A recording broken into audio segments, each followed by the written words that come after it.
Hi everyone, this is Melissa and welcome to my book talk. As a child, I remember watching Masterpiece Theater with Alistair Cooke on PBS.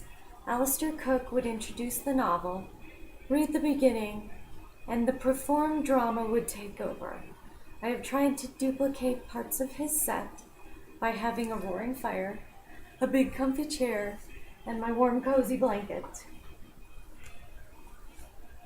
The two chapter books I chose for our assignment are historical fiction.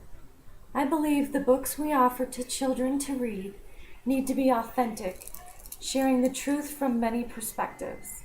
Children need to be exposed to a variety of books with similar subjects so they can decide for themselves how they feel about the subject by looking at many different viewpoints.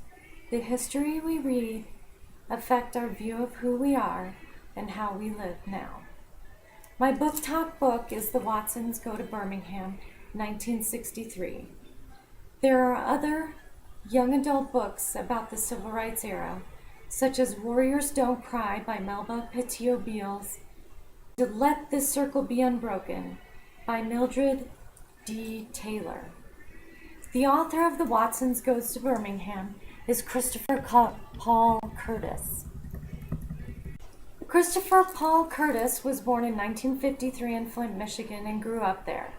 After graduating from high school, he began working on the assembly line at the Fisher Body Flint Plant No. 1 and attended the Flint branch of the University of Michigan, where he received the Avery Hopwood and Jules Hopwood Prize for major essays and for an early draft of The Watsons Go to Birmingham, 1963.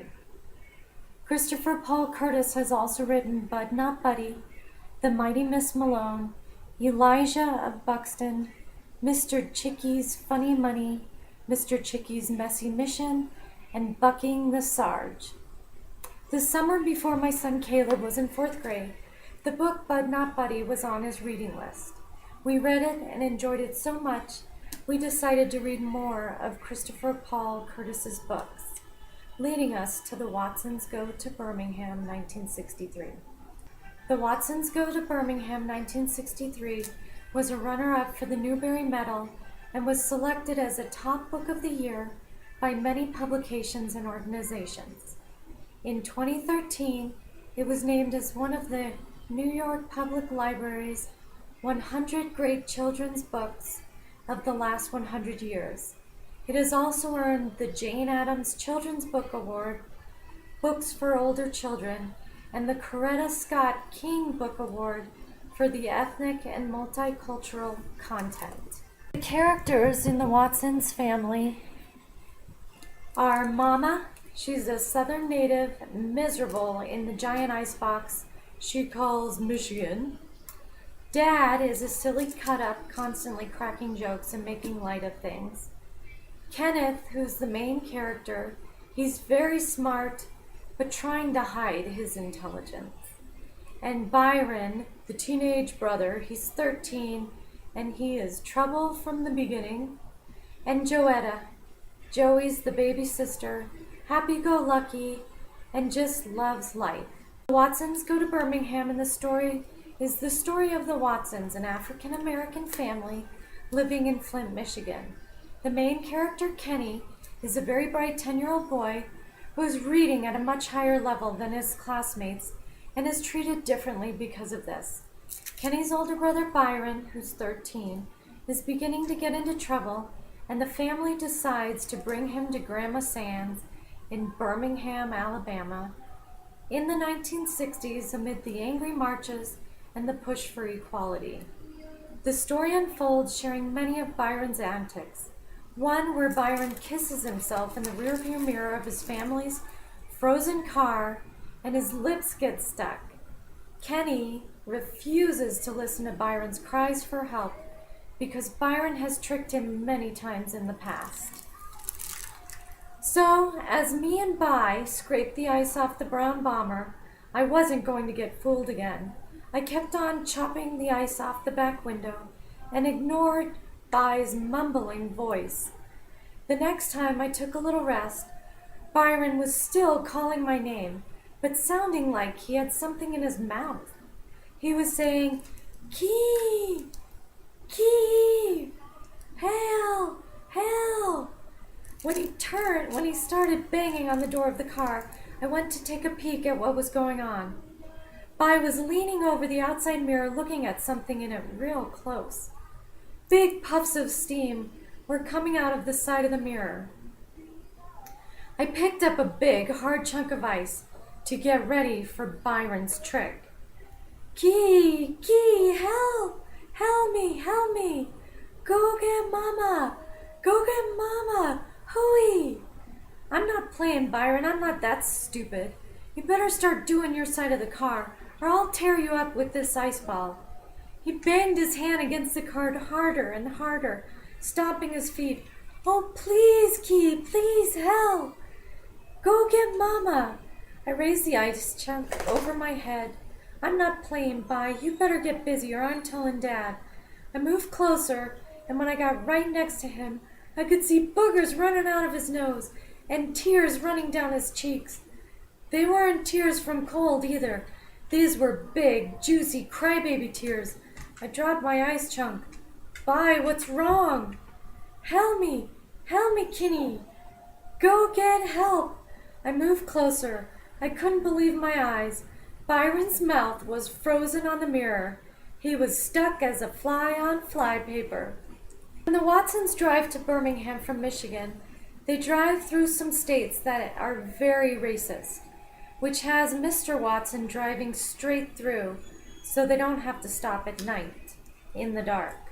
Once they arrive at Grandma Sands, the aspect of civil rights is very obvious. Another scene from the story that has good imagery and foreshadowing is when Kenneth, Byron, and Joey go down to the public swimming hole.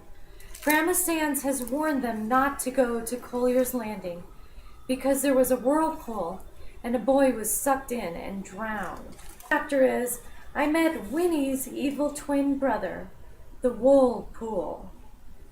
If y'all are going to the water, you stay away from Collier's Landing. A couple of years ago, Miss Thomas's little boy Jimmy got caught up in some kind of whirlpool there, and they didn't find the poor soul's body for 3 days.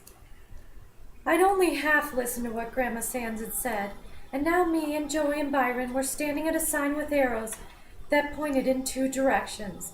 The one, pointed to the left, said public swimming, and the other one, pointing to the right, looked like it had been on the post for 1,000,000 years. But if you got close to it, you could read, warning, no trespassing, no swimming, no public entry. Signed, Joel Collier. "Aw man, Collier's Landing," I said. "Let's go." I knew Joey wouldn't like this, but I figured me and Bai could talk her into coming, not snitching.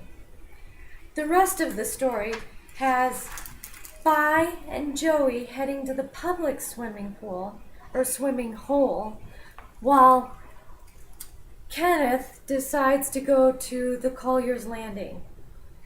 He does end up getting pulled in, sucked into the whirlpool, and ends up, after a lot of fighting and kicking and screaming, Byron comes and finds him and does end up yanking him out.